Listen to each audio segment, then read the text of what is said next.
Good afternoon, children. Yesterday you had studied about chapter metals and non-metals.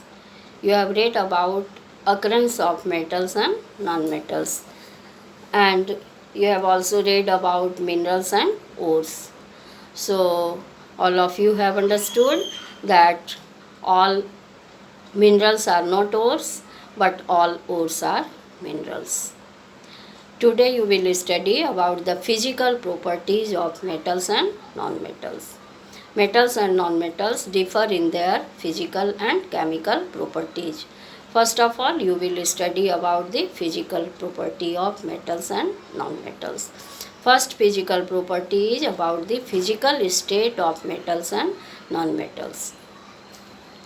All of you know name of the metals like sodium, potassium, calcium, magnesium, iron, zinc, copper, silver, gold, platinum, all these are metals. Now you should know that metals are usually solid at room temperature. But exception is there. Mercury is a metal, but it is liquid at room temperature. So it is used in the thermometer. You have studied due to thermal expansion, and mercury does not stick to the wall of the capillary tube. So it is used in the thermometer. Mercury exists in liquid state. Now if we talk about the non-metals, non-metals may exist in solid, liquid or in gaseous state. For example, carbon, sulfur, phosphorus, iodine, they exist in solid state. There is one non-metal which exists in liquid state, that is bromine. And non-metals may exist in gaseous state also, like chlorine, oxygen, nitrogen, hydrogen, etc. There are 22 non-metals. They may exist in solid, liquid or in gaseous state. Next physical property you will study about the melting point and boiling point. Metals have usually high melting point and high boiling point. Children, you know what is melting point? The fixed temperature at which a solid changes into liquid is called melting point. Melting point of metals are very high. For example, iron, melting point of iron is 1536 degree Celsius, and boiling point is the fixed temperature at which a liquid changes into gas. Boiling point of iron is 3000 degree Celsius. There is one exception. Cesium is a metal, but its melting point is only 28.7 degree Celsius. So this is about melting point of metals. Now non-metals have low melting point and low boiling point. But again there is exception. Diamond is a non-metal, but its melting point is very high, 3723 degree Celsius. Children, you know diamond is an allotrope of carbon. Diamond is not a non-metal, but it is considered as non-metal. It is an allotrope of carbon. Carbon is a non-metal. So what is allotrope?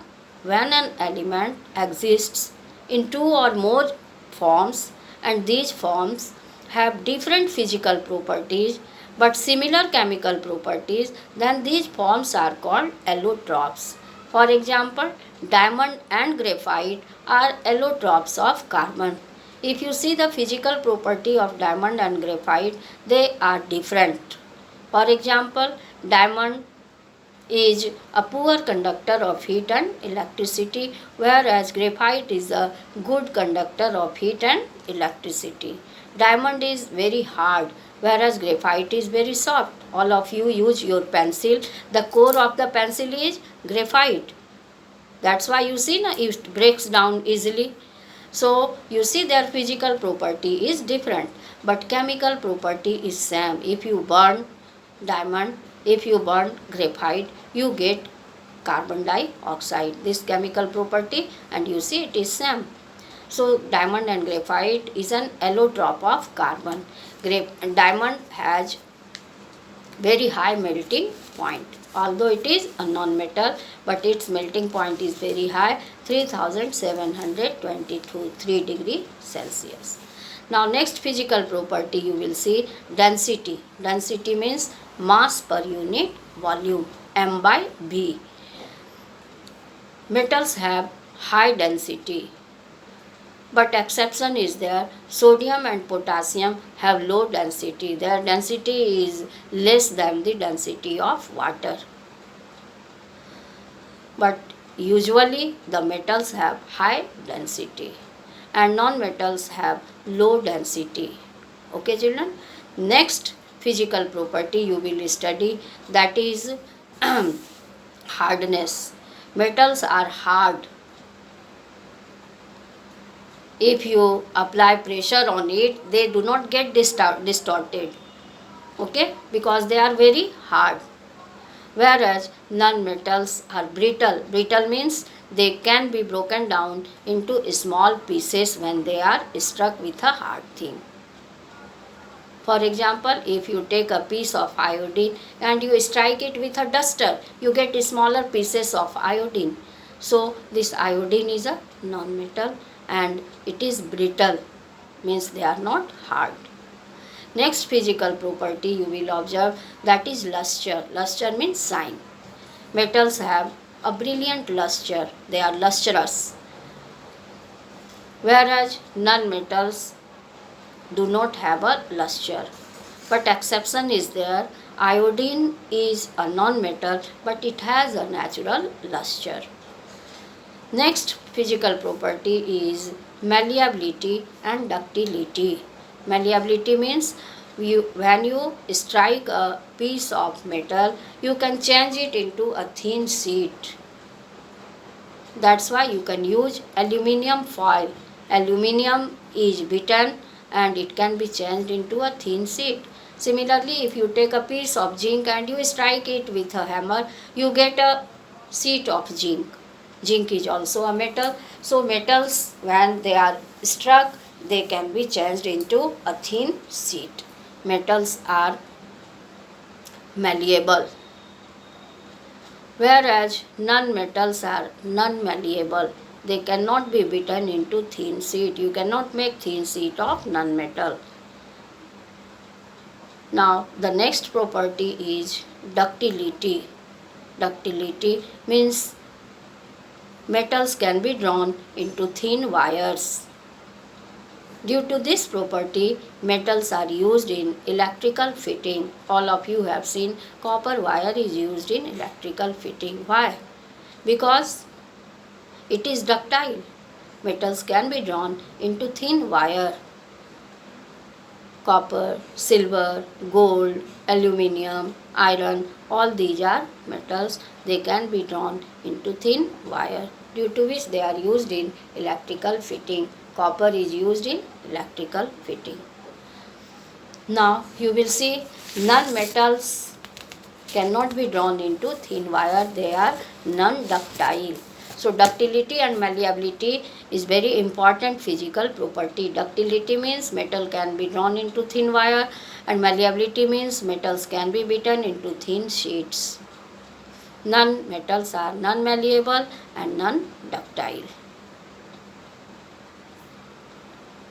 Next physical property you will study, that is tensile strength.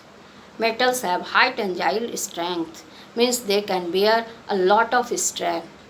If you take aluminium and you make the wire, you stretch it and you can put a lot of clothes on it and it is not broken down because it can bear a lot of strain. Whereas non-metals do not have high tensile strength. But exception is there. Exception is carbon fiber. Is a non-metal but it can bear a lot of strain. Next physical property is conductivity. Metals are good conductors of heat and electricity. If they are good conductor of heat, this is called thermal conductivity. Conductivity is of two types, thermal conductivity and electrical conductivity. Thermal refers to heat. Metals can allow the heat to pass through them because they are good conductors of heat, and metals can allow the electricity to pass through them because they are good conductors of electricity. It is called electrical conductivity. And metals can allow heat to pass through them. It is called thermal conductivity. You can show it with experiment activity. Take a bucket and fill it with hot water. At home you can carry out this activity. Take a bucket. If it is iron bucket, it's okay. Take a bucket and fill it with hot water and put one iron rod in it. One end is immersed in hot water and the other end is not immersed in hot water, but if you touch the other end, it seems to be hot. How? Because this iron rod is allowing the heat to pass from one end to other end. This is called thermal conductivity. In your book, here beaker is taken. Since due to lockdown, beaker is not available, so you can use any utensil and fill it with hot water and put one iron rod or any metal substance and touch the other end of the metal thing. You will feel the other end it seems to be hot because it is good conductor of heat. Similarly, you can see that metals are